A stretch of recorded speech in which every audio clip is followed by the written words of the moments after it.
Good afternoon from Sacred Space at Titania's Realm. It's 1:31 p.m. on the 1st of February 2025 and a pinch and a punch for the first of the month and a slap and a kick for being so quick. I can't believe we're already into February. It's just astonishing. And it's 6 days since Charlie passed away, which is also astonishing. And time is just flying people of Earth. But I've sat around. I didn't even get dressed until about 5 minutes ago. I just couldn't be bothered. Just been sitting around in a dressing gown, watching various shows on YouTube. I can't recommend the one about Australian Yowies because it was just very, very, very kitsch and very poor acting on the part of some very young aspiring actors. That's all I've got to say about that. Almost comical. However, I do believe that Yowies exist. My daughter went to take me to Springbrook, one of the Springbrook National Parks, hoping that they would leave handprints on my car windows, but they didn't. However, I got a bit weirded out about a week ago because there were handprints on the inside of my windscreen, which was freshly replaced last August because I got a stone chip when I went to the Jacobs Hill Tavern gig for Alter Egos, and it's put a big crack in my windscreen, so I had to pay $500. It was $560. I was still paying it off for a new windscreen, which was very upsetting. And anyway, I did observe last week. I thought, where have these handprints come up? I haven't put my hands up high on the windscreen. And I tried washing them off because I thought they were on the outside. I still don't know where they came from. But after a few days, they dissipated.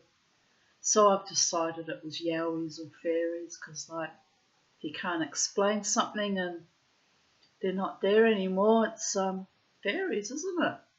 Doesn't make sense.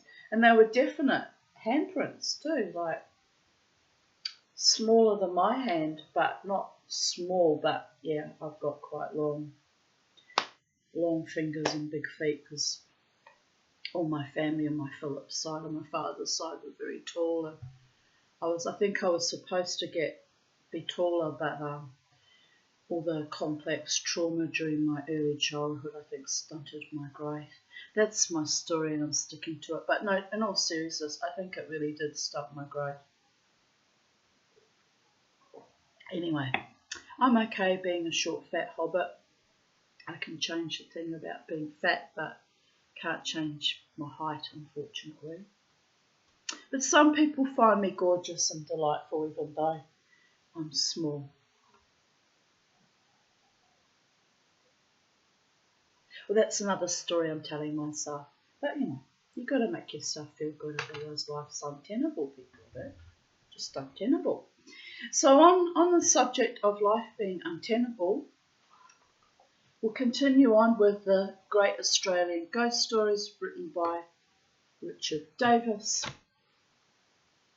And we're up to chapter 3, and it's titled Ships of Doom. Ooh. It's not good to be on a doomed ship. Never name a boat or a yacht or any seagoing craft by the name Cyclops, by the way. Guaranteed to sink. Just fucking don't. Anyway, I don't know why that is, that Our Lady's ships don't like being named after a one-eyed giant, but that is how it is. Must fly in the face of some ancient cosmic egregore memory or lore, L-O-R-E.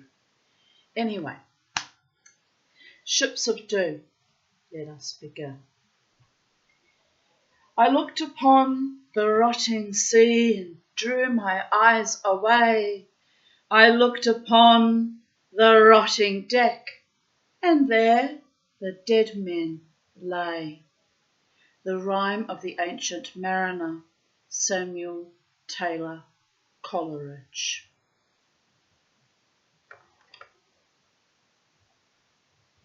Most people have heard of the Flying Dutchman, that jinxed ship commanded by a tormented captain and condemned to sail the seven seas for eternity, which is a very long time without end.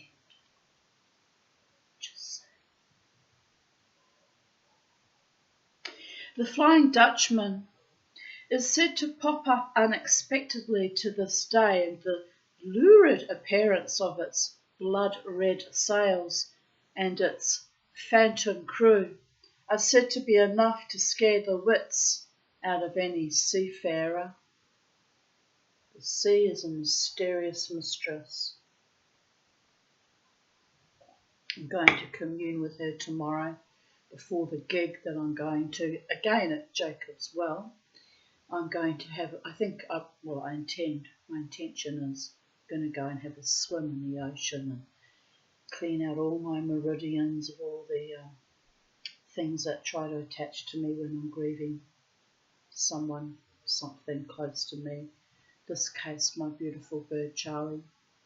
And I'll wash it all out and I'll do some prayers and, just send all that out to the ocean, which represents eternity, and also the dimensionality of the ocean being water but having a life force of its own.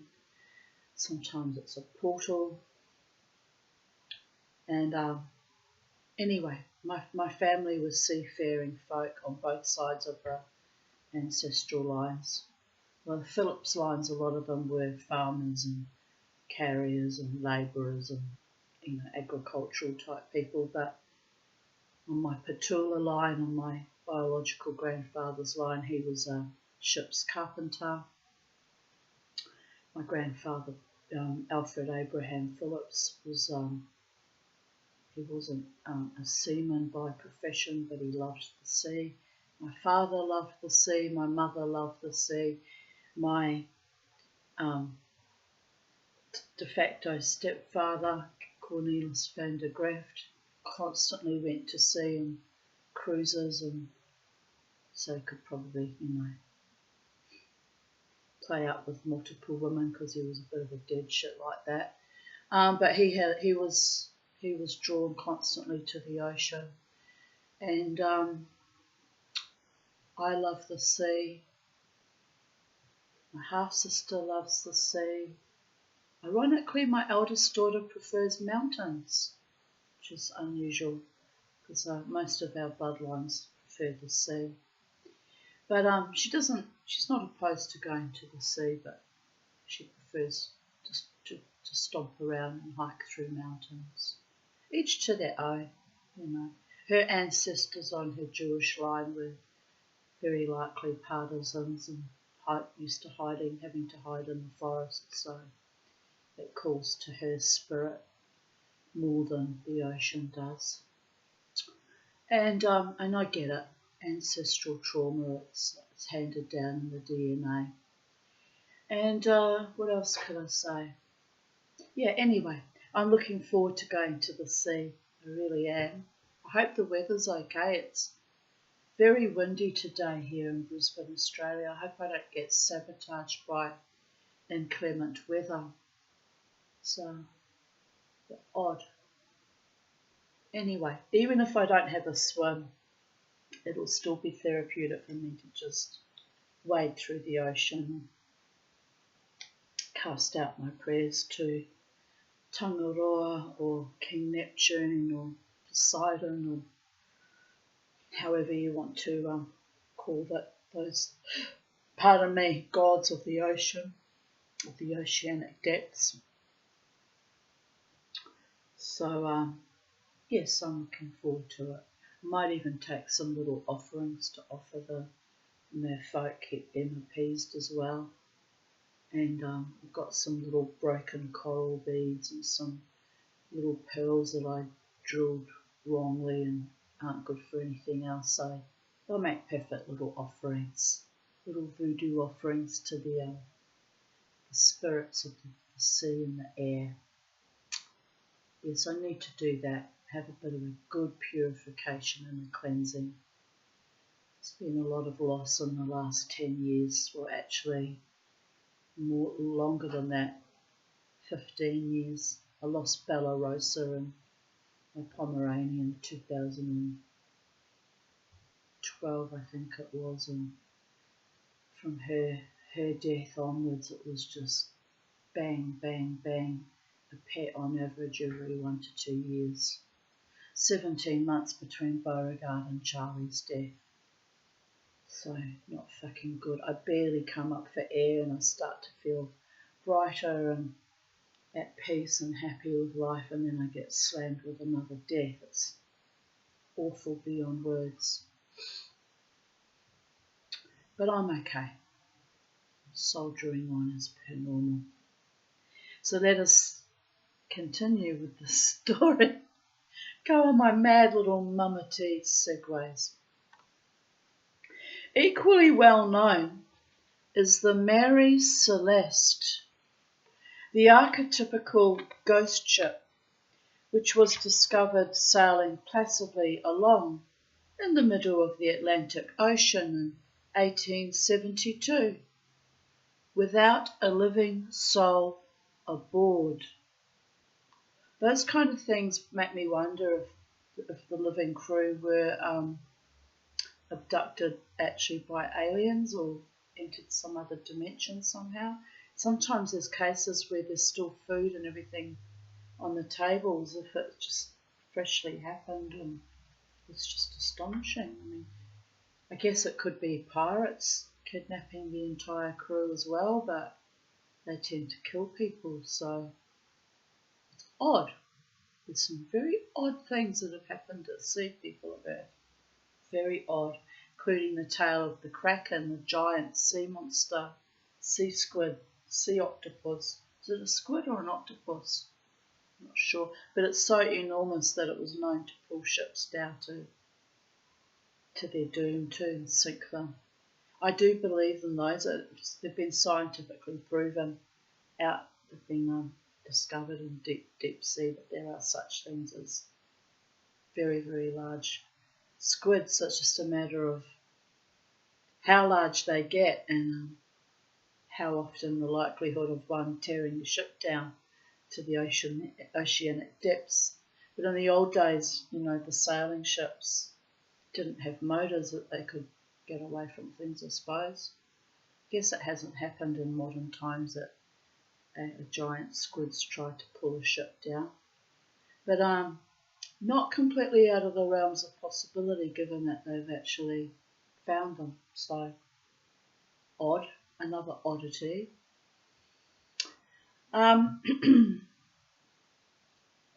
Anyway, much less well known are another pair of ghost ships, the wreckages of which lie just off the coast of Australia.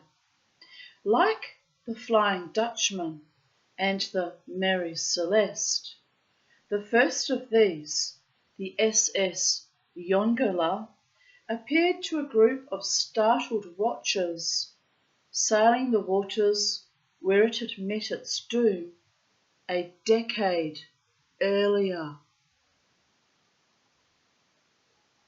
And the second? Well, the freighter Alkimos has a Greek name, and its history is worthy of an ancient Greek tragedy. The Adelaide Steamship Company's 3,700-ton vessel Yongala, commanded by Captain William Knight, called at Mackay en route from Brisbane to Townsville. At 1:40 p.m. on the 24th of March 19 1911, which is only a few years out from when the Titanic sank, isn't it? I think the Titanic sank in, I can't remember, was it 1912 or 1914? I've got to Google it because I want to be accurate. What year did the... But anyway, there was a lot of weird sinkings and things going on in those early 1900s, which is a bit astonishing, people of Earth. I used to know it off the top of my head. I was close. 14th of April 1912, so only a year later we lost the Titanic as well. 14th of April's 2 days after my birthday too. So there you go. That's why I used to know it, but obviously my mind's not as good as it used to be. Jesus.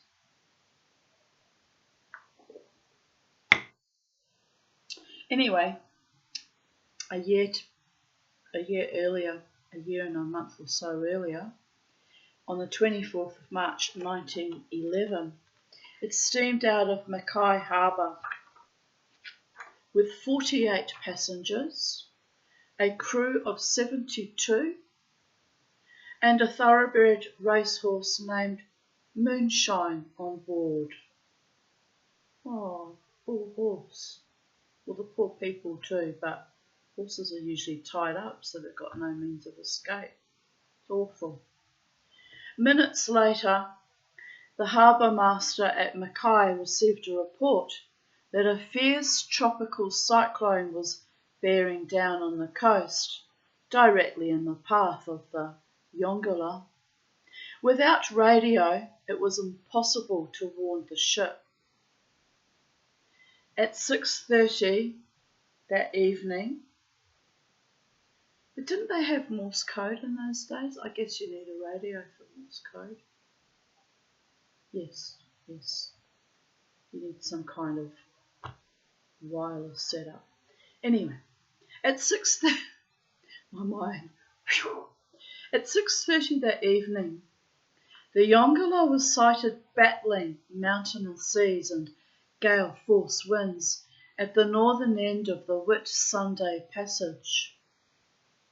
Later that night, or during the early hours of the next morning, the Yongala sank with the loss of all on board. 72 crew, a thoroughbred horse named Moonshine, and 48 passengers.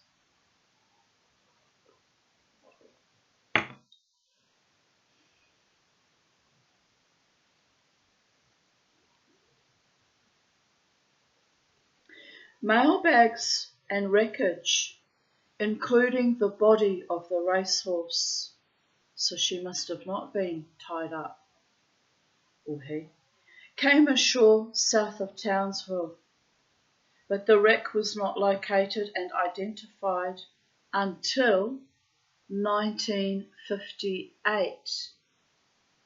That's 47 years later it took to find her. Wow. 23 kilometres east of Cape Bowling Green.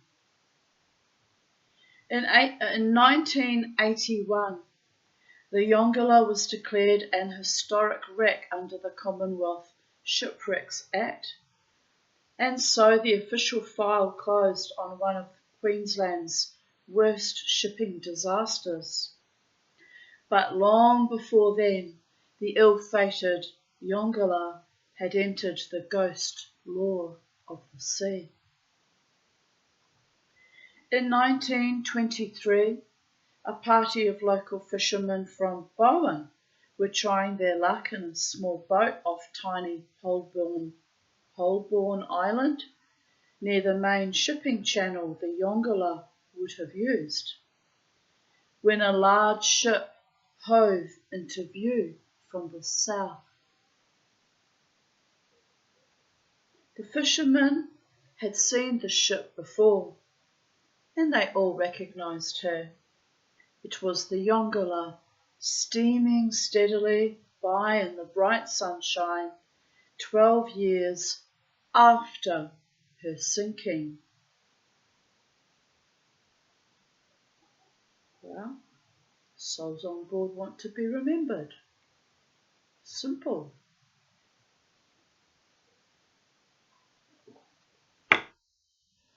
The steamship's sleek blue and red hull was now encrusted with millions of barnacles.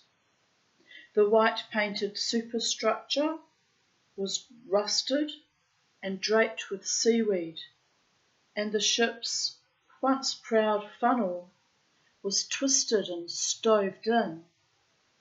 Of crew or passengers, there was no sign. How did it rise up from the bottom of the sea, I want to know? How did it just arise and just be steaming along like it normally would have? It's a bit astonishing, isn't it, people of Earth? The bridge appeared unattended, but as the ship seemed to be bearing on a definite course, the watchers speculated that unseen hands must have been guiding it. Wisps of smoke also trailed from the broken funnel, signalling the presence of phantom stokers toiling below decks. I think I would have screamed and fainted. And I don't scare easily, people of Earth. The small boat bobbed dangerously in the swell caused by the larger vessel, so it actually created a swell. Far the fuck out. And the fishermen abandoned their fishing to watch the spectacle in amazement.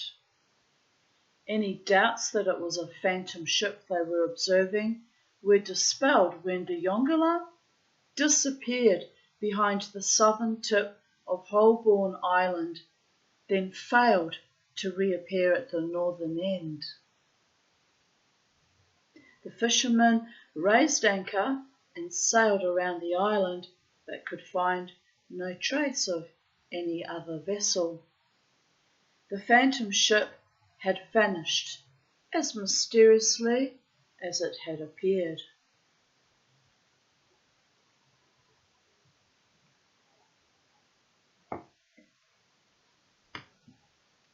Yes, we're going to get rain or some kind of afternoon storm here. That's annoying because I'm really looking forward to my swim tomorrow. I really am. I haven't been to the sea in months.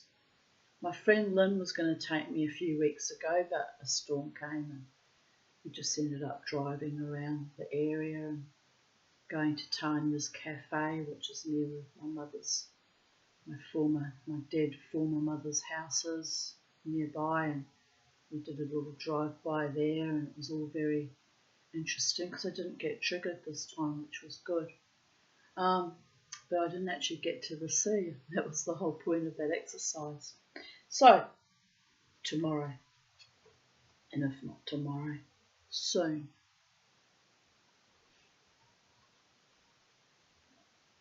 Sometimes weather can interfere with things and it's beyond my control.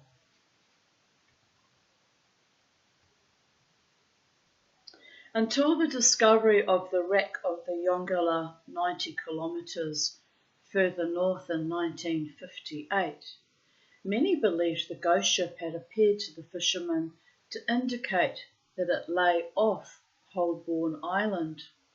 Today its location is beyond dispute, and if any of those fishermen were still around, they would swear that their sighting of it was equally indisputable. Well, she doesn't have to be near her burial ground, she just went for a sail, and she'd do. Probably a nice day for it. Some other potent message attached to it that they're not aware of. Who knows? Who knows what makes ghost ships decide to go sailing?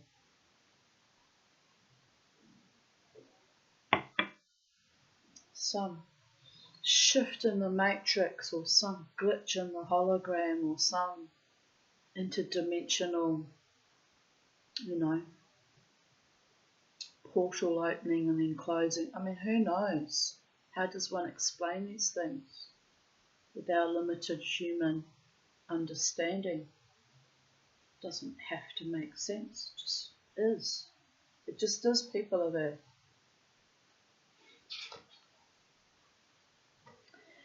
There are two interesting postscripts to the story. A Mrs. Lowther, who lived in Mackay until 1969, recounted her own strange experience at the time of the wreck. She was booked to sail on the Yongala on its final voyage, but at the last moment had a premonition of disaster, and although she was halfway out to the ship on a tender, refused to go aboard and demanded to be taken back to shore. Wise, she must have had an intense premonition of doom, or she would not have done that. That same fateful night, a family staying in a hotel at Eton, west of Mackay, also had a vision of the disaster. There was a kerosene lamp on the table in their room, and suddenly one of the children pointed to it and said, "Look at the big ship." The flame had blackened a portion of the glass, creating the clear image of a large ship riding a mountainous sea. As the fascinated family watched, the picture faded and was replaced by another, the distressed face of a girl, probably one of the souls that had been lost on the ship.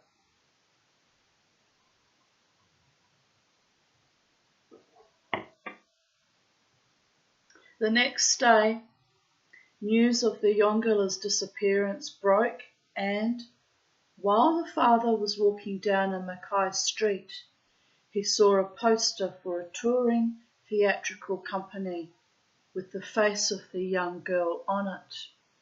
He later learned that she had been among the unlucky passengers on the Yongala, so she got her message of her death out. She wanted people to know what had happened to her. It was important to her. She did it in a very dramatic way, as actors often do.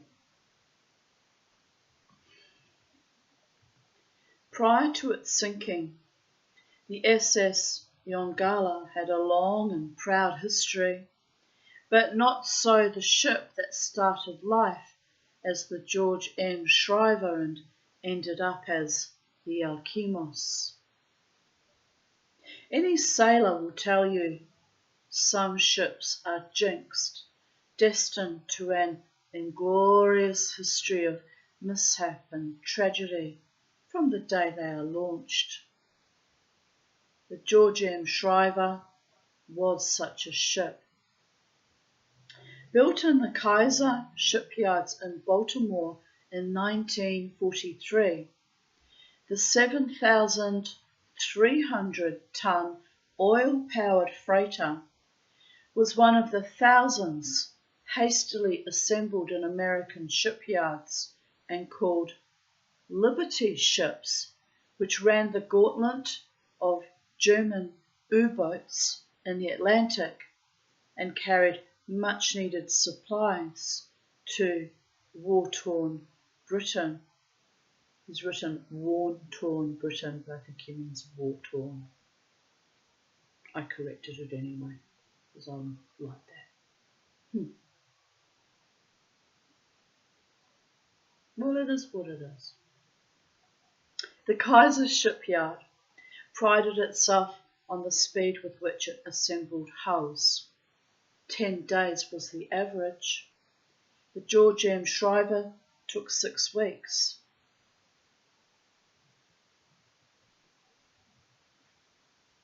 Its prefabricated sections didn't fit, equipment broke down, and there were numerous accidents among the workers. Oh, she was jinxed already in the fabricating of her. Should have just given up while they were ahead. Who struggled to complete their task and rid their slipway of what was already being called a jinxed ship. Ships, by the way, are female by tradition. The George M. Shriver's World War II service record was largely undistinguished, and it was in dry dock more often than at sea. Dear goddess.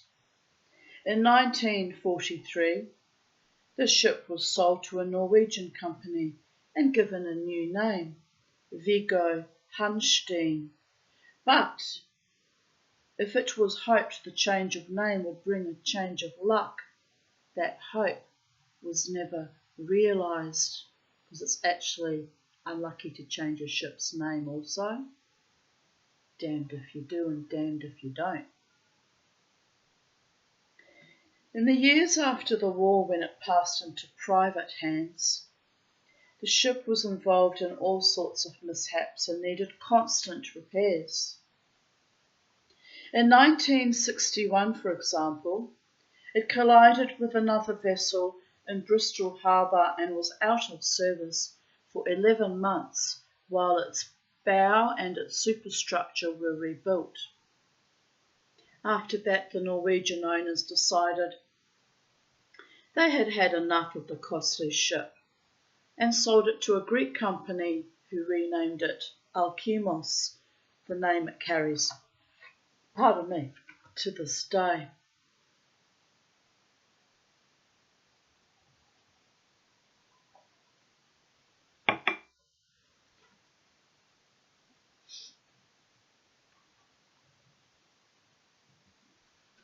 In March 1963, while en route from Jakarta to Bunbury in Western Australia, the Alkimos struck a reef off Lonely Beagle Island, about 120 kilometres south of Geraldton.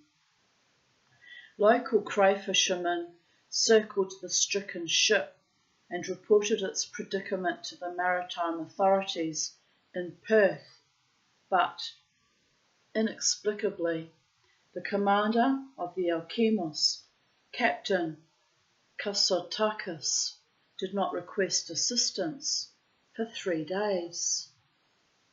A tug was eventually sent to try to refloat the freighter, but the captain decided the winches on Alkimos were more powerful. For 2 days the winches ground, the ship writhed and shuddered and moved not a centimetre. A salvage expert who was flown up from Perth flooded the stern of the vessel, raising the bow, and the Alkimos finally refloated. Half filled with seawater and in danger of sinking at any moment, the disabled ship was towed into Fremantle Harbour. But if the captain thought his troubles were over, he was wrong. Repairs began immediately, but in May, a mysterious fire almost gutted the ship. The chief officer was fined £100 for misleading an official inquiry into the grounding. Writs for amounts totalling £25,000 were served on the captain for failing to pay for earlier repairs, and the ship was impounded. The owners paid up but cancelled plans to repair the battered and charred ship in Australia and engaged a local tug operator to tow it to Hong Kong. The tug, Pacific Reserve, set out on 30th of May with the Alkimos secured on a 600-metre tow line. The sea was calm at first, but on the second day out, an unforecast westerly gale whipped up mountainous seas. 57 kilometres north of Fremantle and 24 kilometres off the coast, the tow line snapped. The crew of the Pacific Reserve tried desperately to secure another line, but the sea was too rough. The Alkimos began to drift helplessly towards the coast.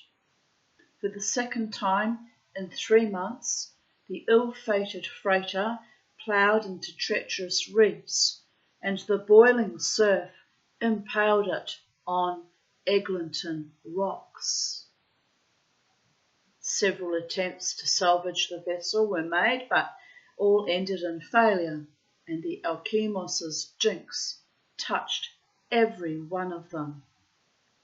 Tugs were damaged, lines snapped, equipment failed, accidents and illness plagued the salvage crews, and the crippled ship stayed wedged in rock and sand. Salvage attempts were abandoned when the winter storm season arrived. Then, in December, a team from Manila arrived to try their luck, but the boilers on their tug, the Pacific Star, suddenly and unexpectedly showed signs of bursting, and the owner of the company collapsed and died. The help of a Roman Catholic priest was sought to dispel the jinx, and it seemed for a time that his intervention had worked, when a heavy swell lifted the crippled vessel and it miraculously floated.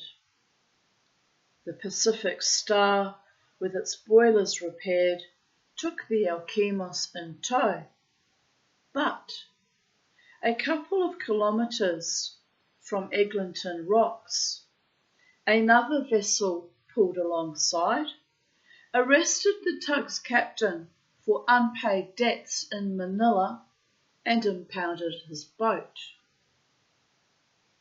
It's a bit astonishing, isn't it? In the middle of a salvage with a jinx ship. How much more jinx can you get? To think about that, it's blown my mind a little bit. Unable to give further aid to the Alkimos, the crew of the Pacific Star anchored the rusting freighter between the reefs off Eglinton Rocks, but, true to form, it snapped its anchor chain in a heavy swell and drifted shorewards. The Alkimos finally came to rest about 4 kilometres south of Yanchep Beach, where it lies to this day, split apart, covered in barnacles, a home to fish, and a very active, sinister ghost. 2 crew members from the Pacific Star were stationed on the Alkimos to guard the wreck. For the 2 men it promised to be a few weeks of light duties and relaxation at their company's expense, while the legal wrangle over the Pacific Star was sorted out. But it turned out to be a living nightmare. After a day or 2, the men sensed they were not alone on the vessel. Tools left in one place would be found in another.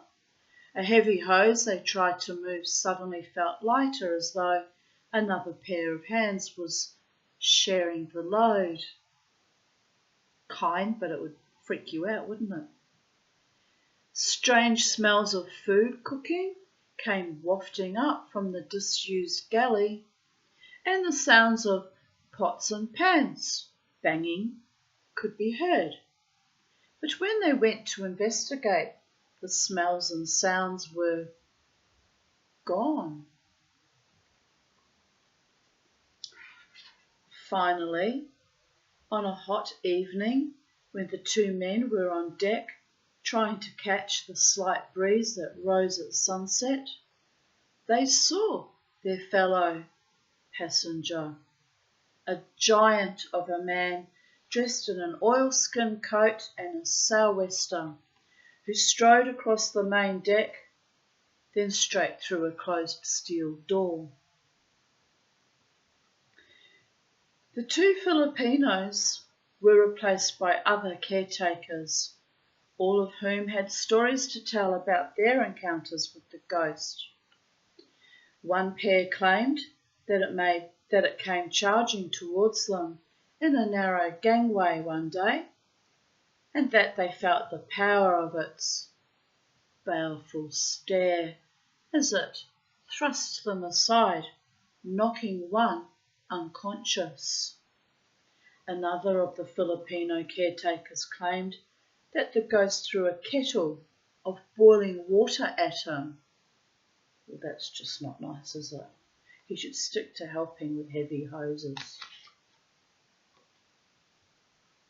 No one had any idea who the ghost was, and so, for want of a real one, he was given the name Henry. A young American exchange student spent 6 days on board the Alkimos in July 1963 and recorded in his diary that he was stalked by terrifying footsteps the whole time, and the door of the captain's cabin was slammed shut behind him by unseen hands. Sightseers and fishermen claimed to have seen Henry at night and in broad daylight, moving about the decks of the ship in his oilskins and sou'wester. Local tour operators cashed in on the stories by organising ghost tours of the wreck, and a Dutch clairvoyant visited the ship. She spent half a day on board and reported the area beneath the foremast was a very evil place where she believed someone had met a violent death.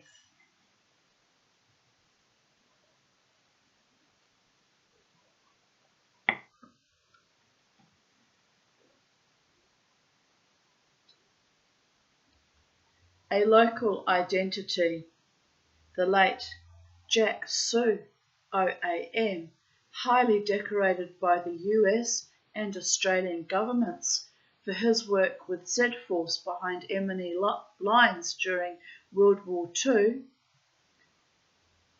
was sceptical about the stories of the ghost and organised a party to spend a night aboard the Alkimos.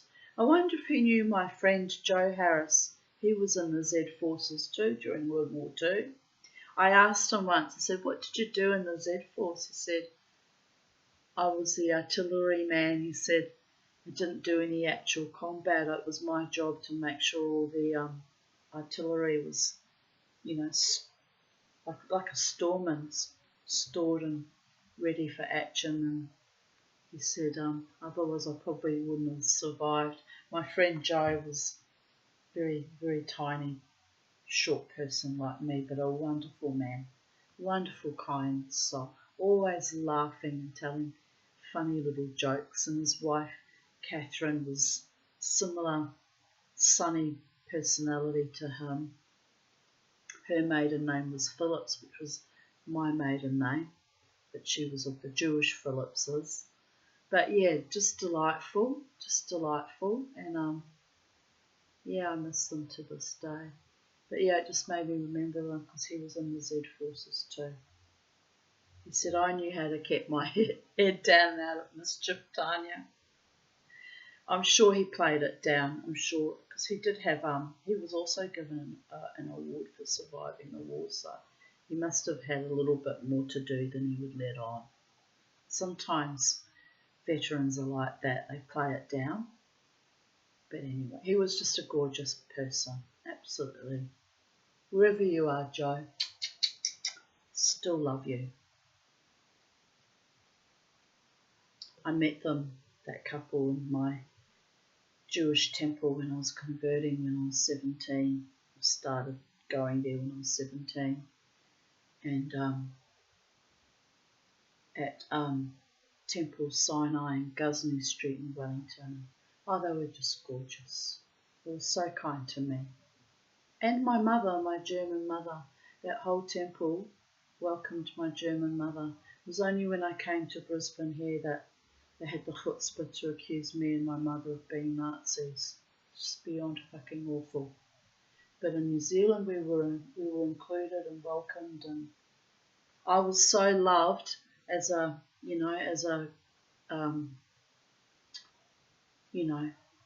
conversion candidate. They used to get me up, and before I'd even fully converted, they had me reading from the bema from the pulpit, and then when we had kiddush, which was kind of afternoon tea you have after your service, after the prayer services. Joe had everyone lining up for a little kiss from me like this. They thought I was delightful. They absolutely loved me. And it was very sweet because some of the congregants were Holocaust survivors from Auschwitz. There were a couple that had never had children because, well, I suspect Mengele had experimented on the wife. It was just appalling. But anyway, for whatever reason, they never had children. And they would just line up and they'd look at me like this. Joe and Kit were always at the front of the queue because they claimed ownership over me because we were friends. And then I'd see this other couple and they would just be like this, all shy, looking at me, and lips puckered. I mean, when you think about it, hindsight, it was kind of got to be a little bit creepy in a way, not in a bad way, but just a little bit weird. So this went on for a while until I got married and had babies, and then the line that kind of all came to an end really. But it was so cute. They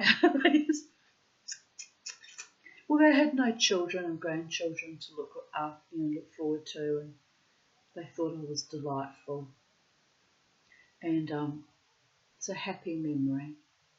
Then there was another lady, Irene McKenna, who was also a survivor of Auschwitz, who, when I had my baby daughter, she was only a month or so old, I took her to shul, to temple, to pray, and I got called up to the bema for, you say blessings before you read the Torah portion, and you say a blessing after. It's a great honour. It's called an aliyah. And I suppose they did it in honour of the fact that I'd not long before given birth, So they called me up, and Irene McKenna greedily took my baby, and I said, I was okay with her holding on to Crystal in front of me, in front of the bema and the congregation, but she'd never had children either, sadly. And she freaked me out because she actually walked out of the sanctuary and left the temple itself. Probably took Crystal for a little walk around outside. She was gone through the whole service, and I knew her and I trusted her, but a mother with a newborn baby gets taken away without your permission outside. I spent the whole time, I sweated blood.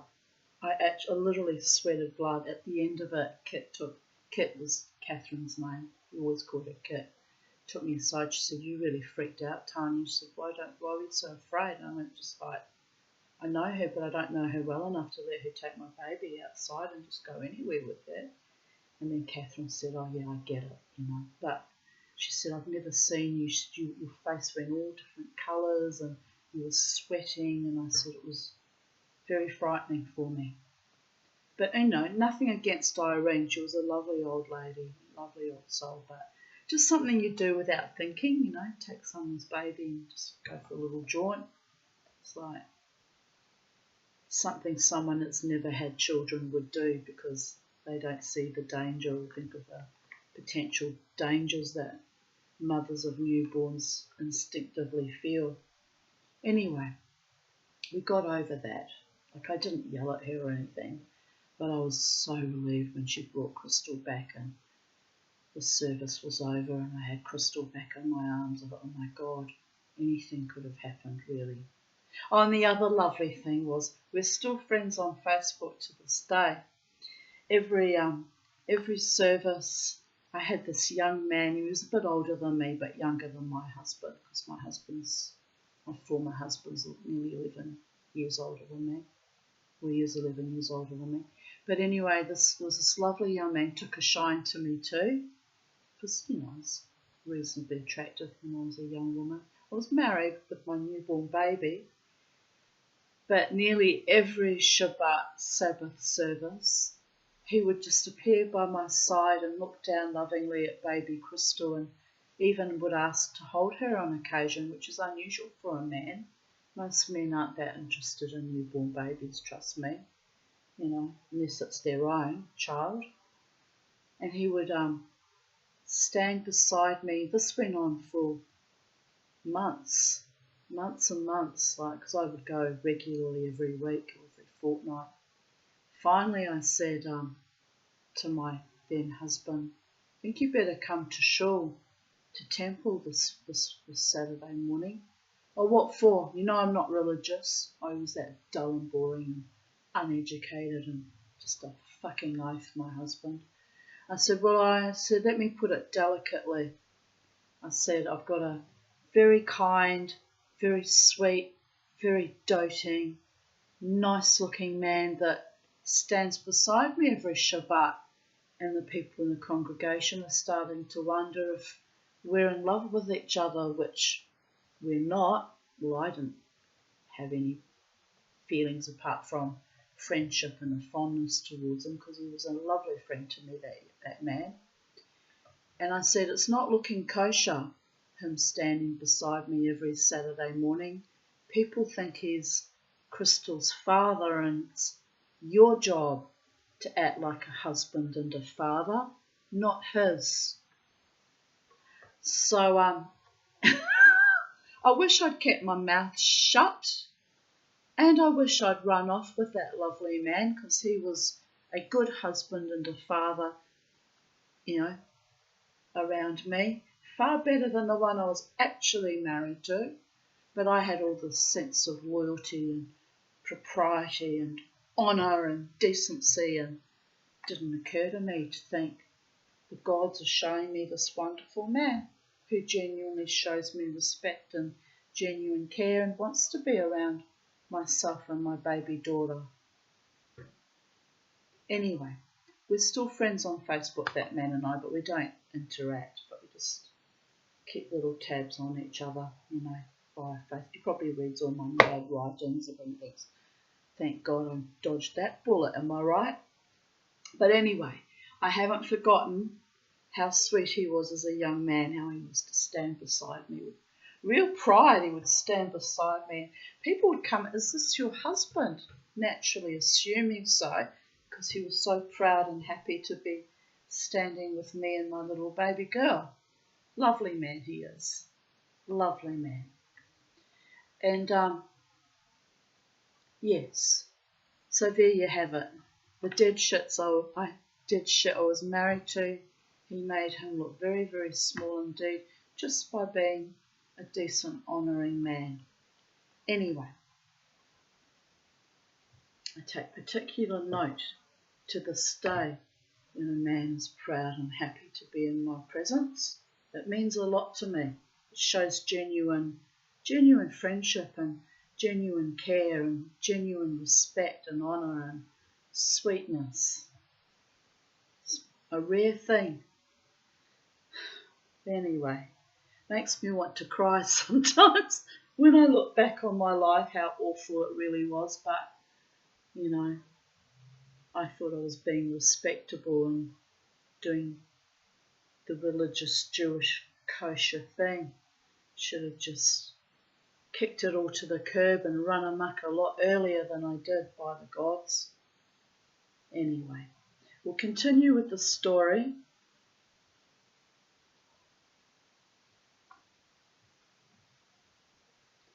That man, my Jewish friend that stood beside me with great honour, I'm going to name him because there's nothing to be ashamed of. We never had an affair or anything, anything inappropriate. But his name is Brian Johns. So, to you, Brian. Had a few friends named Brian, actually. One is my psychiatrist, who's an ally. And then I had a homeless man who was named Brian, who absolutely adored me too. He was a wonderful friend. And that Brian. There's been a few men in my life by the name of Brian. I find them to be very noble and honouring characters indeed. Not one of them has ever been inappropriate with me and treated me with utmost honour and respect. Says a lot. Says a great deal given my personal histories, even in early childhood with men. So, where were we? Yes, I segued at the Z-Force. Jack Sue. I actually knew a Michael Sue. Can't say anything nice about him and his cohort since he was Gila Rosalie's ex-husband. But having said that, Michael Sue never did me any harm overtly to my face. It was mainly his ex-wife and her brother and their evil towards me. But anyway, it's funny, you see. It's two reminders of people from my past. The Sue name and the Z-Force name. Anyway, we won't focus on the awful dead shits. We will focus on the lovely ones like Catherine and Joe Harris, who were just wonderful, kind people to me. I mean, I want to cry when I think about it.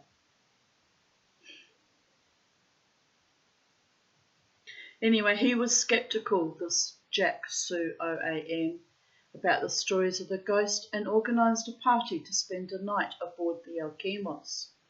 The party comprised Jack, his wife, and some local divers.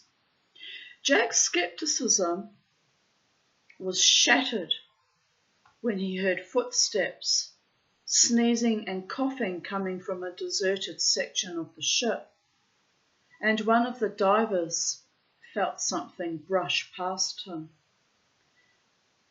Pardon me. Moments later, Henry put in an appearance, and, as the party watched in disbelief, the ghost strode purposefully across the deck and straight through a solid bulkhead. The jinx on the Alkimos continued to reach out and touch the lives of all who came in contact with it.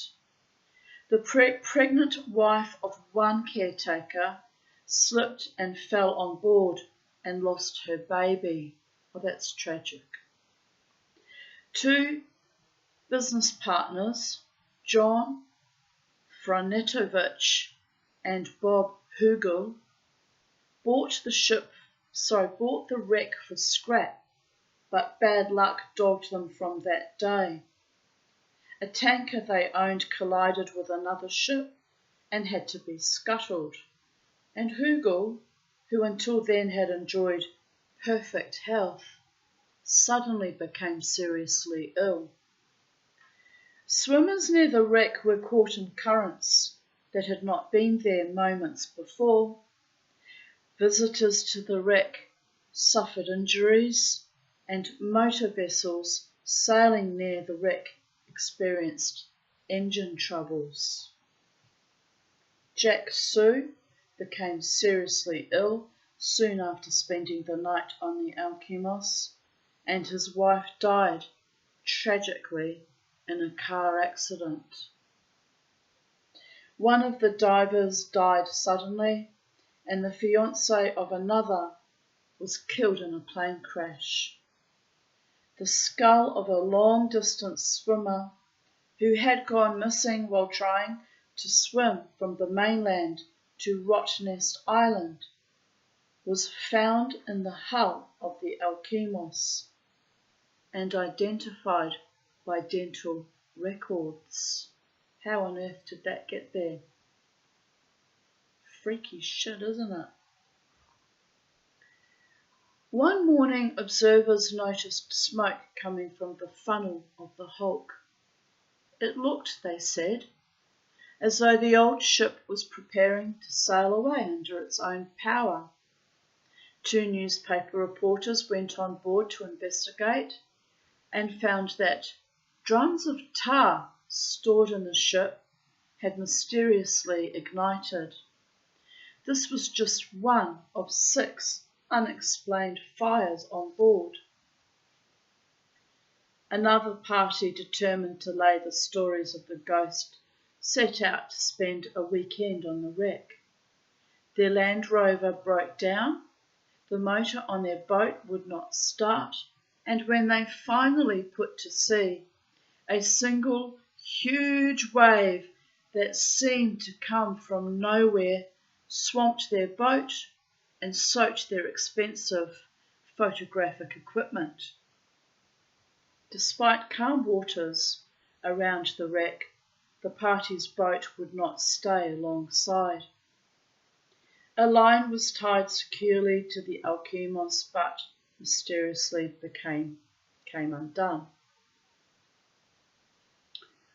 When they finally scrambled aboard in darkness, none of their torches would work. They tried to set up camp on the solid bow of the ship, but their spirit stove blew up and, despite predictions of fine weather, heavy rain began to fall at around 2 a.m. As they huddled together in the rain, wishing they had never embarked on the expedition, they heard the incongruous sound of a dog yapping. The sound seemed to come from the stern of the ship, but no dog could be seen.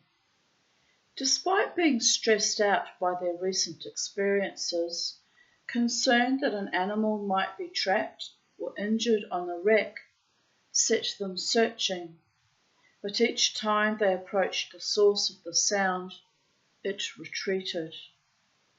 No dog or any other animal was found, but the yapping continued through most of the night.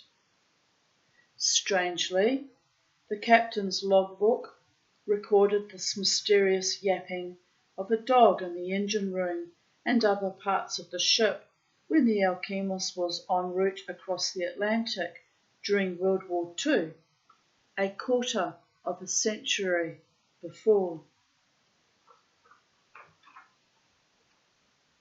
In an effort to find the truth, Jack Sue was persuaded to return to the ship with technicians from the television station, who set up cameras and recording equipment in the hope of catching Henry on film or tape.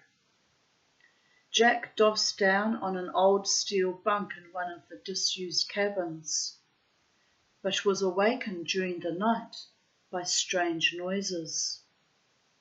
As his ears tuned to the sounds, he recognised heart-rending groans, the sound one might expect from a person in agony, which seemed to be coming from the bunk next to his. Jack reached for his torch and snapped it on. The bright beam revealed that the bunk beside his was empty, and when he shone the torch around the cabin, there was nothing to be seen. Everything was in place and apparently undisturbed, but the terrible groans continued for several minutes more. Jack admitted to being deeply affected by the sounds and not a little frightened on both his expeditions to the Alkimos, and as anyone who had the privilege of knowing Jack Sue would testify, he was not a man to imagine or exaggerate anything, and after his wartime experiences, it took a lot to frighten him.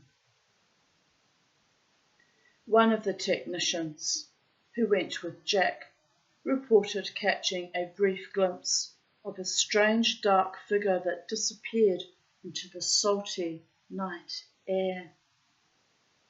The recording equipment they used captured eerie, rumbling sounds like distant drums or gunfire, and a series of blood-curdling shrieks followed by coughing and heavy breathing, none of which was heard by the men on board.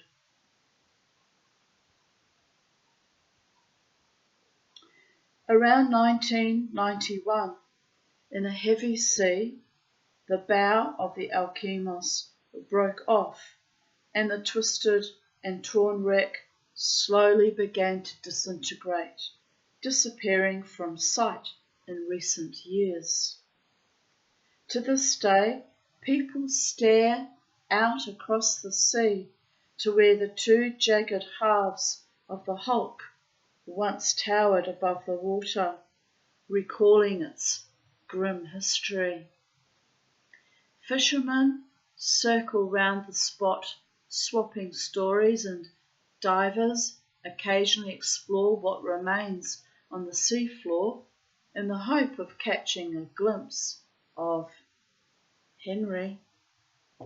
But the hundreds whose lives have been affected by the jinx know better and vow never again to go near the ill-fated Alkimos.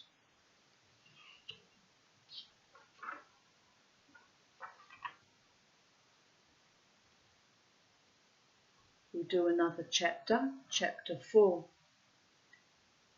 Till death us do part. So, break off this last lamenting kiss, which sucks two souls and vapours both away. Turn thou ghost that way, and let me turn this. The Expiration, John Donne, English poet, 1572 to 1631. Died quite young too, 59. That was like that in the old days. If you reached your 50s, you were considered ancient. I'm ancient now, 60 in April, but not by modern contemporary terms. I'm still in my prime, the prime of Ms. Tanya Aarons. Well, you have to laugh, don't you? When personal relationships turn sour or are soured by a third party, fertile ground for gruesome ghost stories is created. Here are two disturbing stories and one amusing story that prove that point. The first tells of a marital mismatch that resulted in both parties being condemned to haunt their former home. The second and third both tell of how obnoxious relatives wreaked havoc on other couples' relationships before and beyond the grave. Say that about my mother interfering in my not very good marriage, so it wasn't hard to interfere in it, people of Earth. Oh dear goddess. And my marital home was jinxed because we bought it from a couple who were divorcing, and then our marriage foundered and we subsequently divorced, had to sell the home in Birkdale and the Redlands. And then it came to my ears, I can't remember how, my mother found out from someone that knew someone that anyway, that my marital home had been bought by two Palestinian Arab brothers from, Palestine and occupied territory of Palestine, and which was a bit astonishing given I had had that house as a kosher house and I had mezuzahs all over it. So it was bought by these two Palestinian brothers, and they lived together in the house together, and their relationship foundered, and they ended up fighting with each other constantly and becoming estranged, and sold the house too. So there must have been some fucking jinx attached to that land and house at 20 Randall Road, Birkdale. But no, my in fairness, my marriage was doomed. I knew 2 weeks into the marriage that it was doomed, really, but I went into deep fucking depression and was grieving the loss of my father-in-law who died 2 nights before the wedding. And I actually knew, but then I got this weird-ass idea, that I had to harden the fuck up and soldier on and be a wife and a mother. And, my goal was always to have children. So I had Crystal, and then I had Jasmine very quickly after because she was a little surprise package. And so then I was stuck with 2 children with a man who didn't like me particularly much, certainly had no respect for me, and constantly badmouthed me to, my family and his family, and my friends and his friends, and anyone who would listen to him. And then when we bought the business after migrating here, we bought the business in 1990, but we came here in 88. He would badmouth me to my own staff and customers. I mean, he was just such a disloyal fucking thing that it was just inevitable that ultimately I would have to walk away with some dignity intact. And so it was. So, je ne regrette rien. But yeah, when it came to my ears that Palestinian brothers had bought my marital home, and their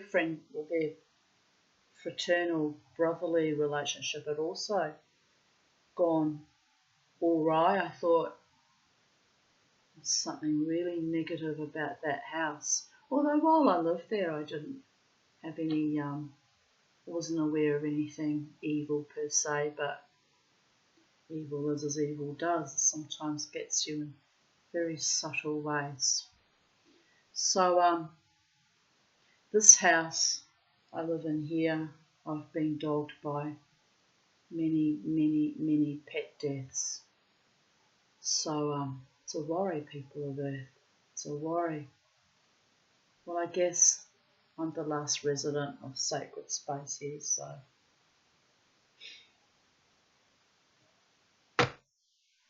whatever the gods decree, am I right? Anyway, mustn't think about that because I did almost die in the ensuing years that I've lived in this house. 21 and a half years. It's come close a few times. So maybe you're talking to my ghost and I'm just haunting sacred space in Titania's realm. Oh, that's a funny thought, isn't it? By the gods. But anyway, at least the people that surround me in my life now, from the music scene and my own long-standing friends, Jared and Lynn, and my friends from drumming, Belinda and Bill. At least I have good, kind people in my life now who encourage and motivate me and are sweet, Oh, and Sally in New Zealand. And my friend Margaret, who's coming up on Monday. I'm very excited to see her again. So yes, I do. It's not all negative people. I have wonderful people in my life. At nearly 60, it's taken 6 decades to finally clear out all the crap and the shit and the rotten, pestilential, fake friends, fake lovers, fake business associates, fake pieces of shit that were actually, by and large, fucking demonic. Dybbuk ridden demonic. They were that evil. So I'm free at last, and now I just, by the grace of the gods, get to grow old peacefully and graciously. So mote it be. And yes, here's the storm I could see coming in earlier. Raining now. But that's okay, we need the rain.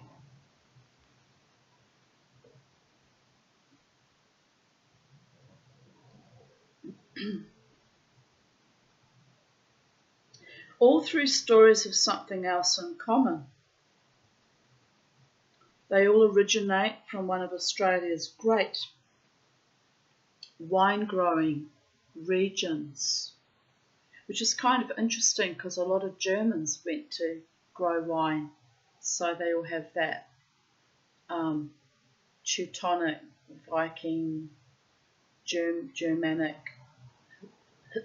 ancestry. Commencing in the 1830s, shiploads of Lutheran refugees from Germany, Lutheran refugees.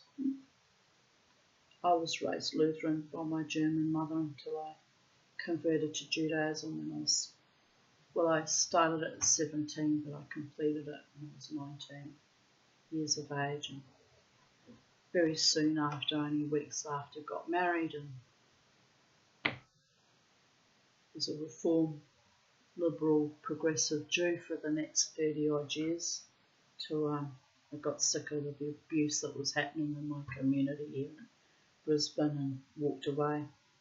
Head high, je ne regrette rien.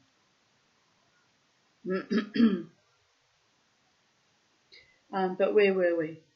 They migrated to South Australia and settled in the Barossa Valley. They modelled their settlements on the villages of their homeland, planted the hillsides with grapevines, and established a wine-growing industry that flourishes to this day. They were dour and pious people with a culture rooted in the Middle Ages that acknowledged the powers of both light and darkness. For them, witches, goblins and sprites infested the hills of the Barossa region as surely as they did the Black Forest, the Schwarzwald, and the devil incarnate was a real threat to their lives and souls. Ghost stories abound in this beautiful part of Australia, and perhaps the strangest and most compelling of all concerns a vineyard near the tiny village of Bethany. One day in the middle of the 19th century, a knife grinder came to the vineyard to ply his trade. The property belonged to a young spinster whose parents had died of dysentery when she was a child. Since then, she had been raised by Quakers. The young woman was endowed with property, good health, and pleasant features. The only thing she lacked was a husband, which in those days, was a terrifying thought. Nowadays we'd say, yay, she's free to live her life as she chooses, but those days there wasn't the support for single women from the government. They were left almost to die. But here it says she had her own property, so she had her own wealth. So that was good.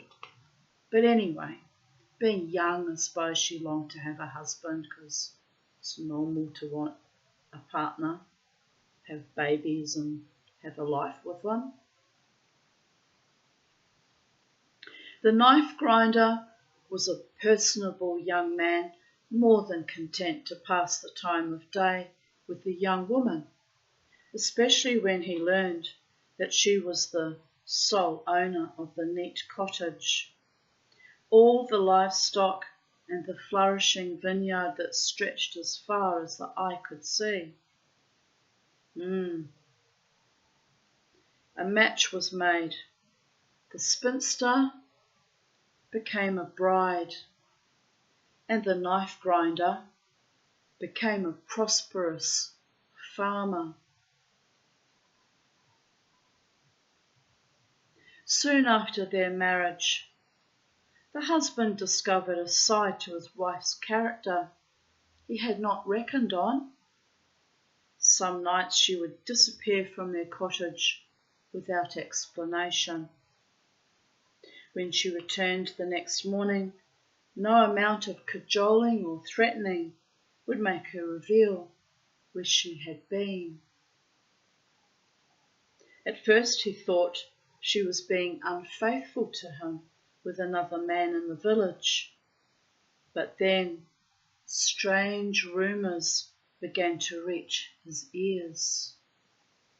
His wife, it was said, had rebelled against the strict teachings of the Quakers when still a child, and had become a devotee of an elder who secretly practiced the black arts. Now, rumour mongers claimed she regularly travelled in the company of 12 other women to the top of Kaiserstuhl mountain to perform witches' rites and dance naked under the full moon. The husband, by then, had become a respected member of the local Lutheran church, and it was there he sought help. Before the whole congregation, he declared that his wife had fallen into sin through idleness. Doesn't sound very idle to me, finding time to go on witches' sabbats and participating. It's quite a busy life. If you've ever lived that, not that I have, but my goodness. She probably just wanted to hang out with her gal pals and get free of a boring husband for a while, which was more than often what was actually going on. Dear goddess. The pastor advised him to keep his wife constantly pregnant to prevent her fornicating with the devil. It's an evil thing to do to a woman, that. Also life-threatening in those days. Also keeping you poor, by and large. Also crazy-making if you're a woman of independent spirit, nothing but screaming kids all around you, and a husband who's useless. Ask me how I know. I only had 2 children for that reason. The husband took the pastor's advice and bedded his wife as often as he could physically manage. Good Lutheran boy, any excuse for a rogering, isn't it? Oh dear goddess. 2 children were born within 2 years, and after each birth the husband returned to his task with renewed vigour. This is not going to go well, people of Earth. I don't even need to read the rest of the story about how not good it's going to be. Finally, the wife protested and refused to submit to her husband's constant assaults. He then took a whip to her and beat her mercilessly until her back and buttocks were raw. In despair, the young woman ran away from home to Kaiserstuhl mountain. When she returned a few days later, she possessed strange new powers. Goddess bless. post-traumatic syndrome, people of Earth. Don't even have to read what those powers were, babies. She crept up on her husband while he was ploughing in the vineyard. She drew some cryptic designs in the dust and mumbled an evil incantation, which would have just been for show, people of Earth. Trust me on that one. When her husband saw her, he reined in their white plough horse. But when he tried to remove his hands from the plough, he found to his horror that he could not. Oh, she was the real deal. Impressive. His hands were as rigid as stone, and his fingers were firmly locked to the handles of the plough. Try though he might, he could not free himself. The wife had placed a hex on her brutal husband, and it seemed he was fated to spend the rest of his life endlessly ploughing the strips of ground between the vines in fair weather and foul. That'll take care of his excess sexual energy, won't it? Be too knackered to even think about raping her one more time. Perfect revenge. To you, whoever you are that did that. Like her style. Fortunately, I don't possess any of those kinds of powers. Ooh, the anarchy and chaos I could have created if I had, but I stay in the light, people of Earth. I'm a Jew, a witch, and a shaman, but I strive always to stay in the light. But don't ever push me too far.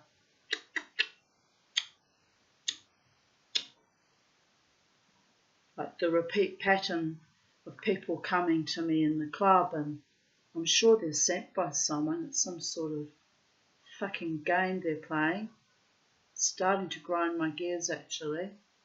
Constantly going on about wanting to call me Tani or Tanya or Tan. Constantly pushing that button, and that last fucking foul demonic wench sexually assaulting me twice with her filthy fingers. Threatened to kill her in the end, and I was perfectly serious. I was.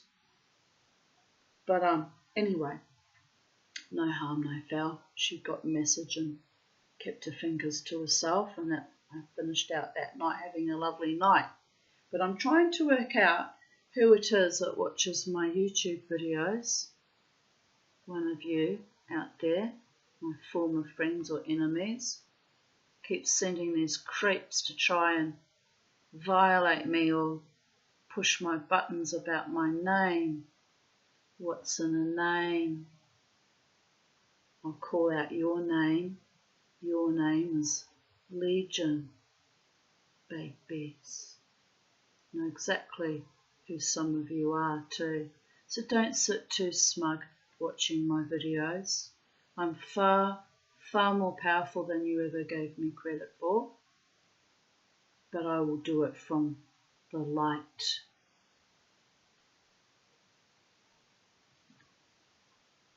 Let us not forget my grandfather Anton Petula did not operate from the light, and it's a very, very easy slippery slope to descend into that level of darkness. So don't push it. Those of you who wish me harm, by the way, all came to me. You came into my life. I did not go out seeking you. I want you to remember that. You were drawn to my light and tried to destroy it. Out of what? Envy, spite, inadequacy, boredom. the purest of evil. A man who made me make him 2 cheesecakes told me I had an ugly vagina for the love of all the gods. Best he can do is circle me at crossroads, which he can no longer do because Papa Legbo has him bound now. So yes, don't fuck with the Tanya. I go out to dance, to live my best life and rejoice in it after a life of hell that began long, long before some of you creeps sought me out. You've just got training wheels on compared to what I was always put through by the time I was 6 years old, motherfuckers.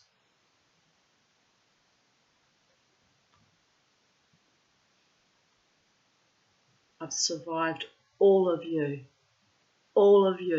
but it wasn't easy.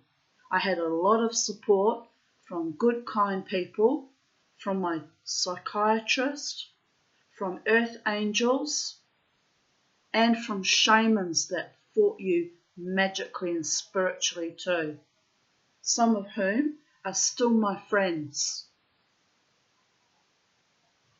I usually deal things with people like that, mano a mano, 1-to-1, head-to-head.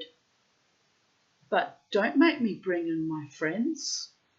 You have no idea who you're dealing with. And we are all powerful, powerful spirits of light. But my shaman friends have no qualms calling on the dark forces if they need to too. It's part of the shamanic journey. We've all been there, babies. Had to go right down into our own darkness and bring our souls up by our bootstraps and reclaim ourselves. Yes, we are that powerful.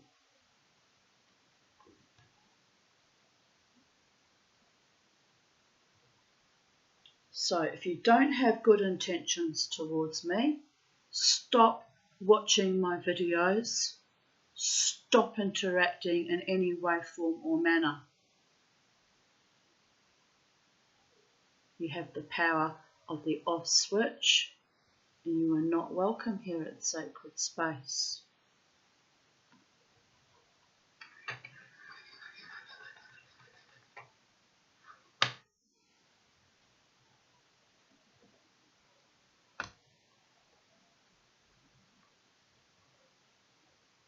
Anyway, this wonderful story, which how accurate is it and how much is made up, we'll never know, do we? That's the thing about magic. You can play with your fragile little mind. It can be all a little bit exaggerated, and it can build and it can build and it can build, become bigger than Ben-Hur, and it's really just a little bit of stuff and nonsense to begin with. But Mama T is going to the sea tomorrow.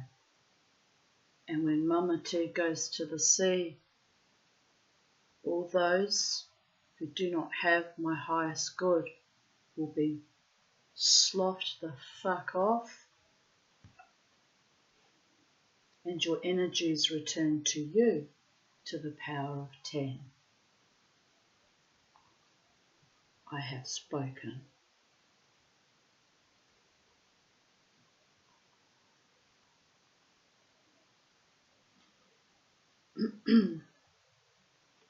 The wife cared for the horse, feeding it and stabling it at night. She brought food to her miserable husband and fed him with a spoon. She also took down his trousers each day so that he could relieve himself onto the soil. Unmoved by his tears and pleas, she went about the business of running her own property once more and caring for the babies, while he stumbled along behind that plough from dawn to sunset. Oh yes, I like this story. It's a wonderful story. News of the husband's plight spread quickly through the village, but no one dared come to his aid. It was not until he developed pneumonia and was close to death that his wife finally removed the hex and released him. He struggled to the cottage and crawled into bed where, just hours later, he died, cursing his wife. At her husband's funeral, the young widow refused to don the traditional sackcloth and ashes, or even wear black. And while the rest of the congregation offered prayers for the soul of their departed brooder in their mother tongue, she was heard muttering incomprehensible words in a strange language.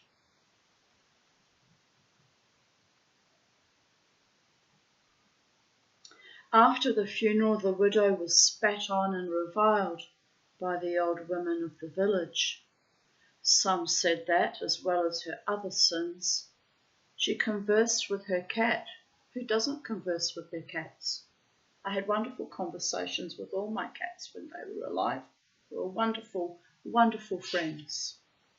Not in English, you understand, but they understood English very well. And all my animals conversed with me. Even Charlie. Used to see Charlie on my shoulder, us eyeballing each other and having little chit-chats. Oh, I miss her. She was a wonderful soul and a wonderful friend.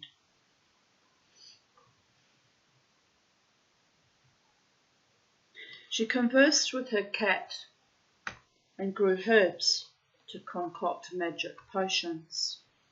She was blamed for every ill that befell the village, which is just typical of fucking Lutherans and Protestants and Catholics, isn't it?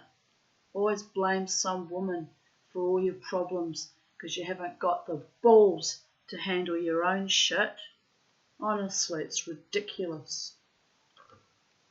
Finally, the elders of the church pronounced her to be the bride of the goat, the devil's bride, and ordered that she be tried by dunking. If she drowns, her innocence will be proved, they said, and if she does not, then God will have confirmed that she is a witch, and we shall burn her.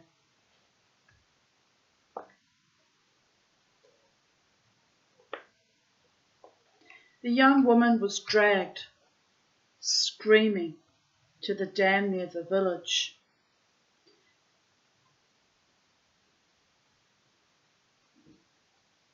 Oh, yes. Some thing on at Lefty's music hall tonight. I don't have enough money to go though. Honestly, it's ridiculous, this existence. Honestly. The young woman was dragged screaming to the dam near the village, and her head held under the water for more than an hour while the onlookers fervently prayed for her salvation. She struggled for a while, but the strong hands of the self-righteous held her down.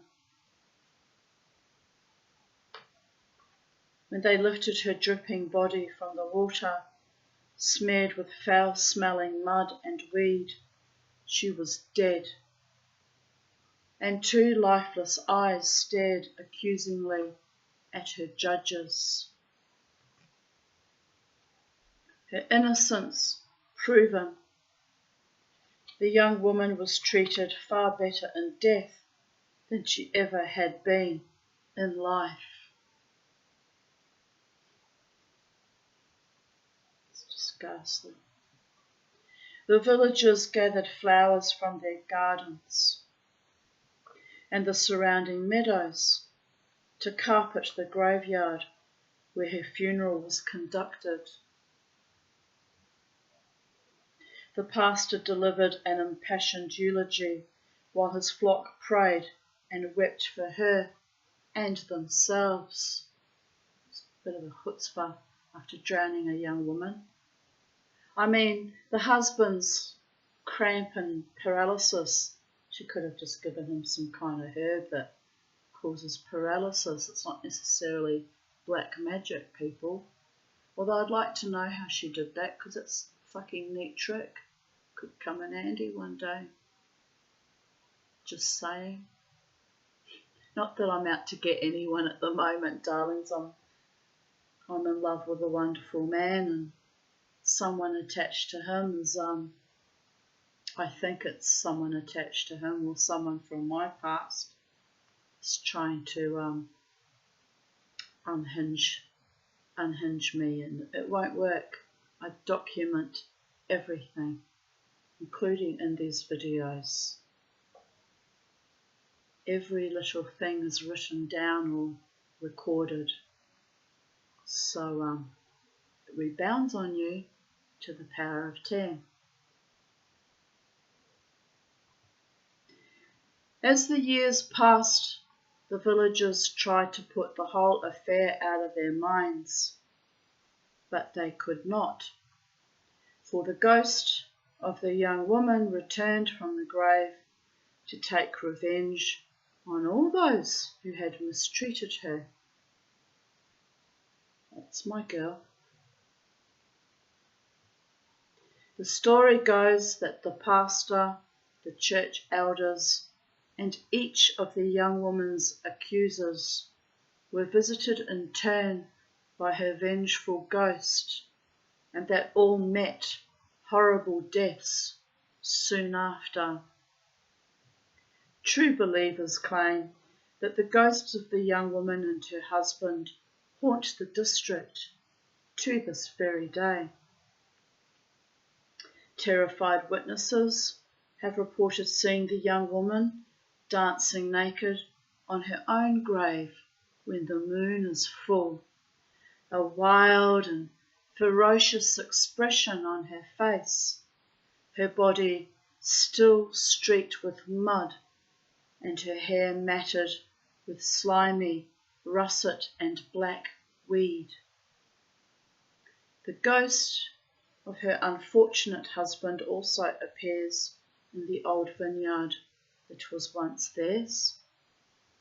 He is seen at midnight, and only when the moon is full, a ghastly, spectral figure, little more than a skeleton, bowed and cowed, stumbling along behind a central plough, drawn by a spectral horse.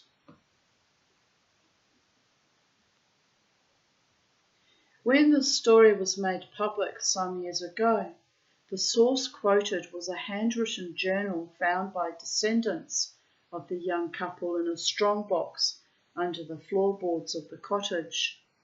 The vineyard is still there, and so are the ghosts, but the owners, not surprisingly, are reluctant to discuss this strange and dark episode in their family's history.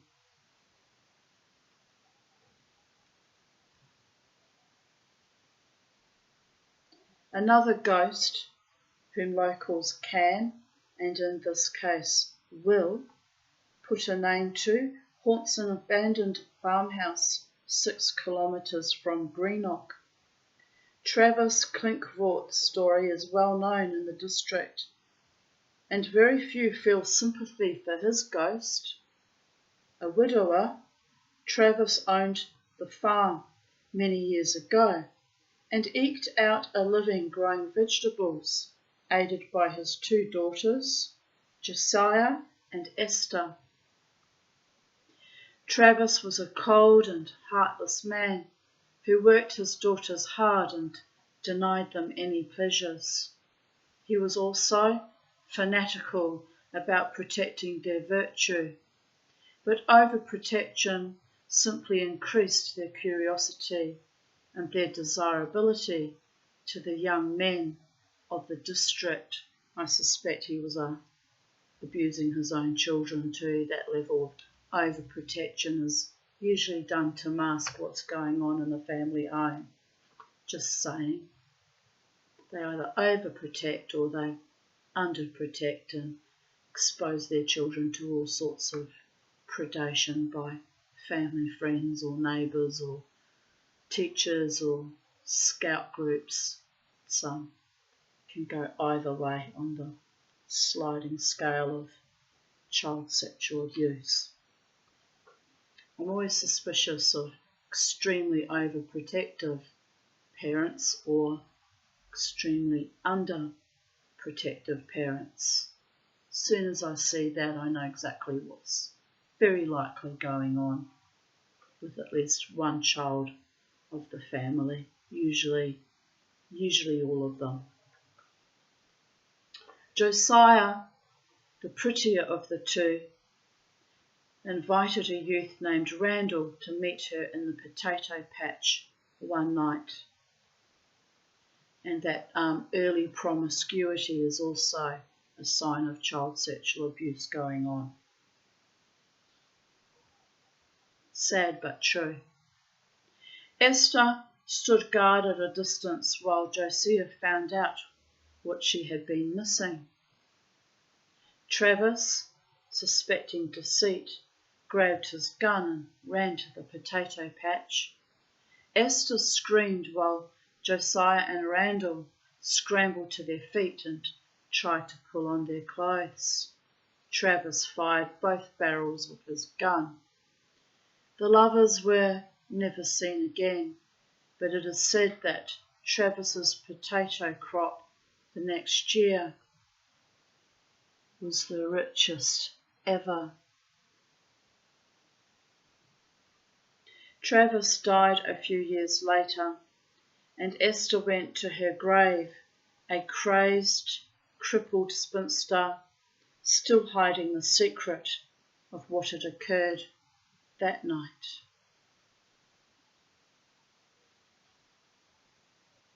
As if condemned to endless punishment, Travis Klinkvort's ghost is trapped at the scene of his terrible crime. He has often been seen and even photographed standing in the doorway of the crumbling building. He wears a torn greatcoat, baggy trousers, and a battered hat. He stares unrepentantly back at observers while they wonder if he still has his gun. A real estate agent, new to the district and knowing nothing about the house's history, ventured up the dusty driveway to the Klinkvort house one day a few years back, hoping to find a property to list, and, to his dismay, discovered the answer to the question about Travis's gun. Finding the house deserted and the front door ajar, he ventured inside. At first, he saw nothing but dust and cobwebs, and heard nothing but the wind whistling through gaps in the roof. I was just doing a few calculations in my head about what it might cost to fix the place up when I heard a sound behind me, the real estate agent later explained. I thought I must have disturbed a dog because it sounded just like that deep growling sound dogs make in their throats. I turned around very warily and, to my surprise, found not a dog, but an old man standing in the doorway of the front room. I was relieved that it was not a vicious dog, then terrified when the man raised an ancient shotgun and posted the barrels at me.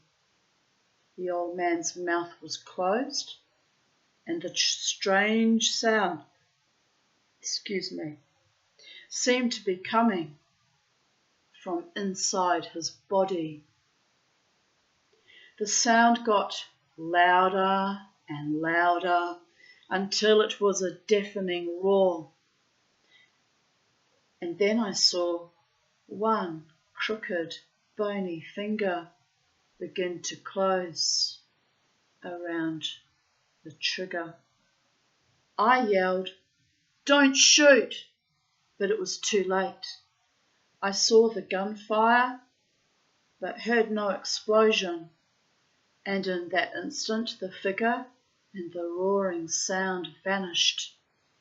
And so did I a split second later. Up until then I'd never believed in ghosts, but real guns go bang, and real people don't vanish into thin air. The real estate agent also recalled the awful stench of rotting potatoes in Travis Klinkfort's house, and the smells of an even worse kind figure in our final story of ruptured relationships from the Barossa Valley.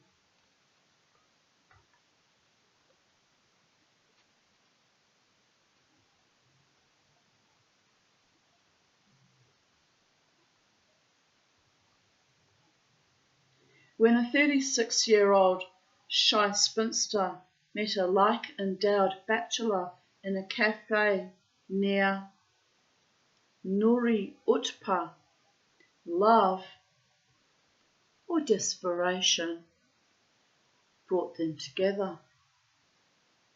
Certain that the bride's tyrant of a mother, a widow herself, would not approve of the match, they eloped.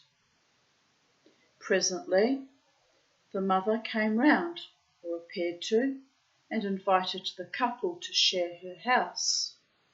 You'd think when you have a 36-year-old daughter, you'd be grateful she finally got married. Like I would love for my 39-year-old and 38-year-old to get married, and even at this very late stage of things, have a child. But what's wrong with people that you don't want your own progeny, your own daughters to go forth and prosper and marry and have normal family lives and live happily ever after? Isn't that the fairy tale we raised them with?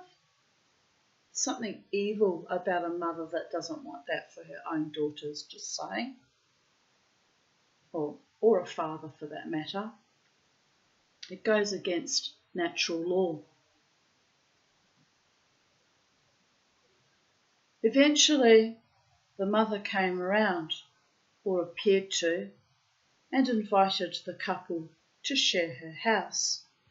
But it's soon, I'm not talking about, like couples where one or the other of the couple are infertile. That's a fish of a different kettle. That's no one's fault, that's just a tragedy. I'm talking about fertile, fecund, able to produce young people in love who, by every right should be able to have their own families. Anyway, where were we?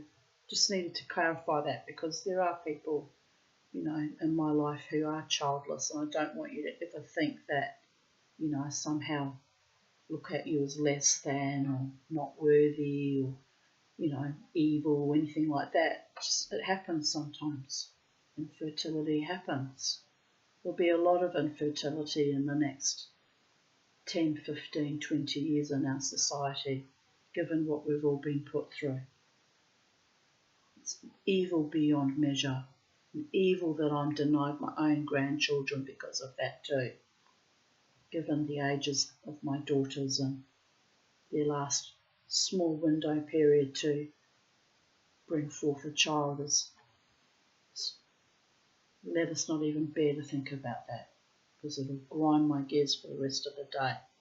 Anyway, eventually the mother came round, or appeared to, and invited the couple to share her house. But it soon became apparent that all she really wanted was an unpaid labourer to tend her garden and a handmaid to wait on her. I wonder if her name was Gisela. I had a mother like that. Completely fucking ruthless and exploitive arsehole she was. She also took every opportunity to drive a wedge between husband and wife, telling each the other was screwing around. The old woman had some other objectionable habits. She weighed 130 kilograms.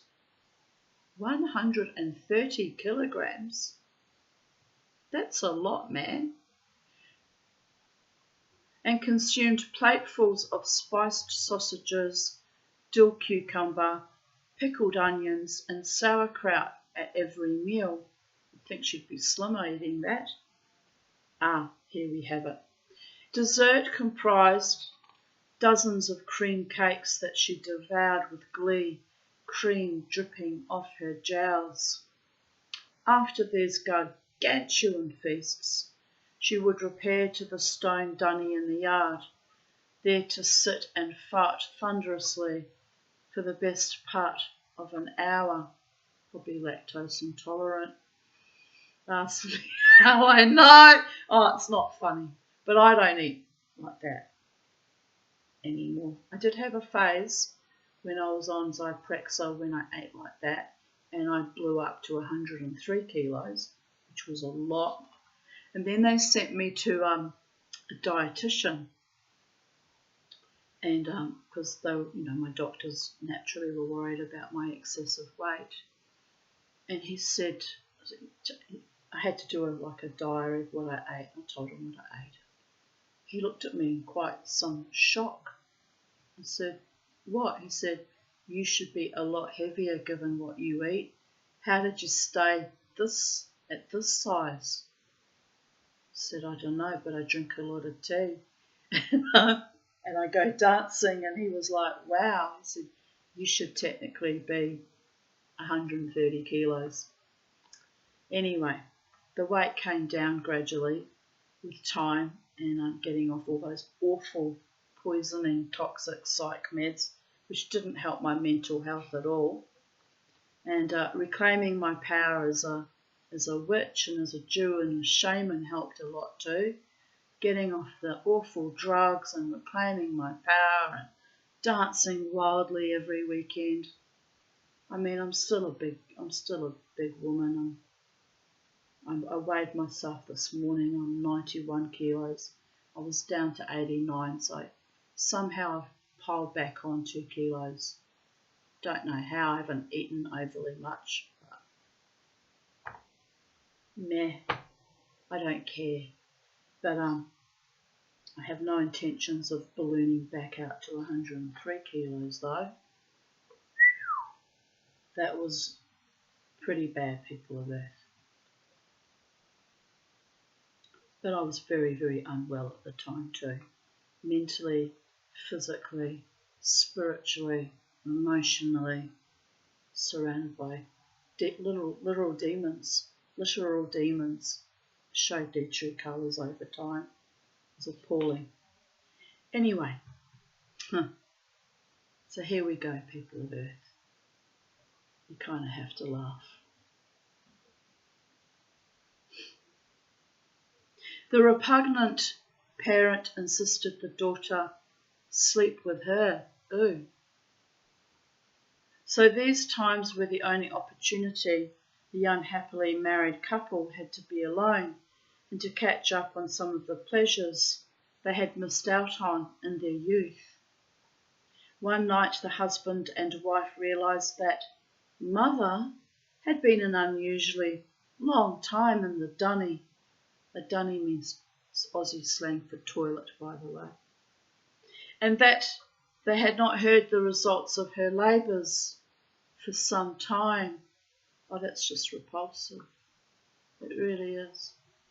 The daughter went down with a torch and found her mother slumped on the wooden seat, her voluminous red bloomers hanging around her bulbous ankles. The old woman's face was much the same colour as her bloomers, and she was quite dead.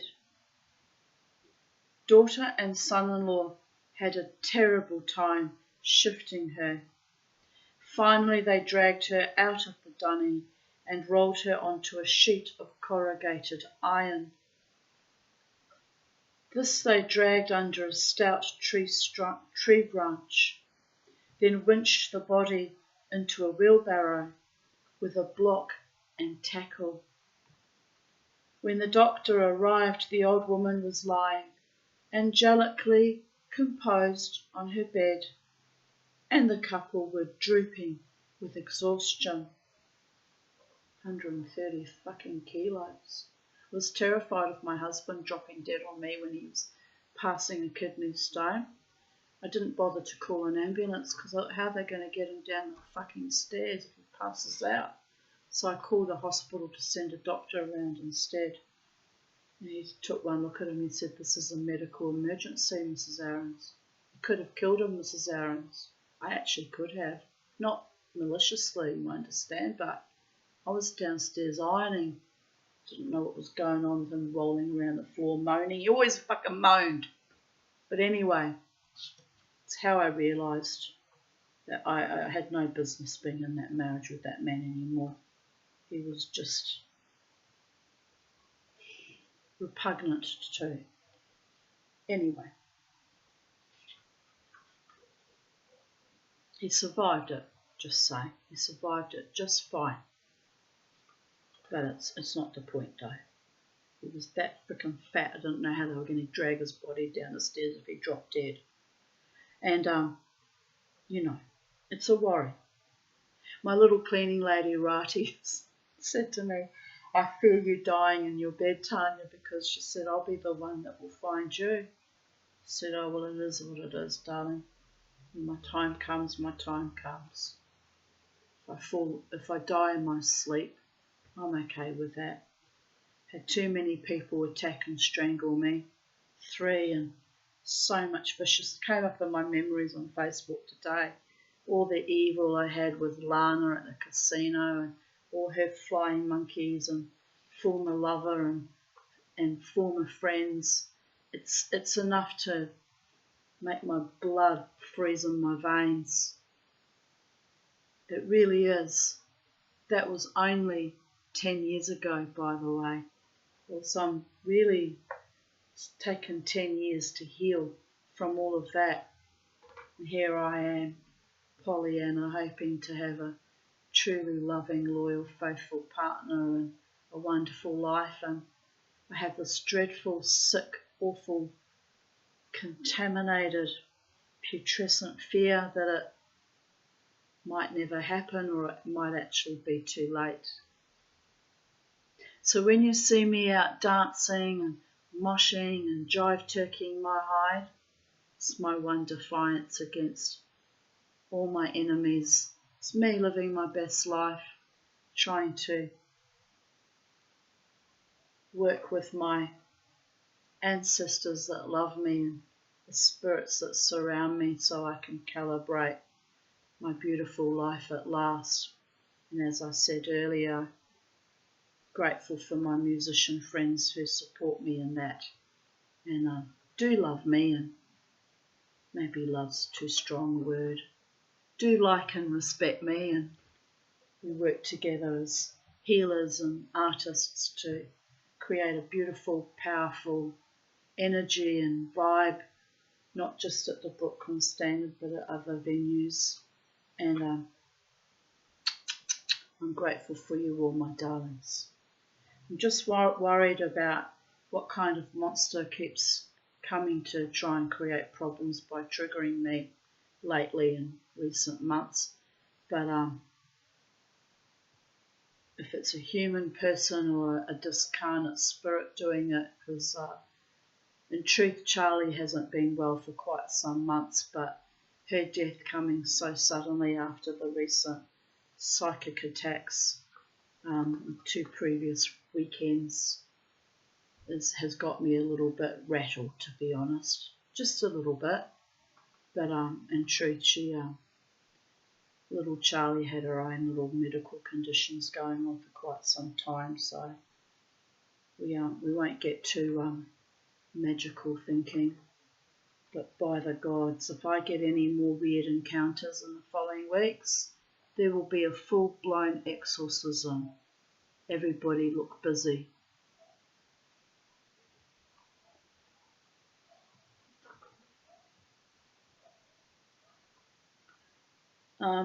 Where were we?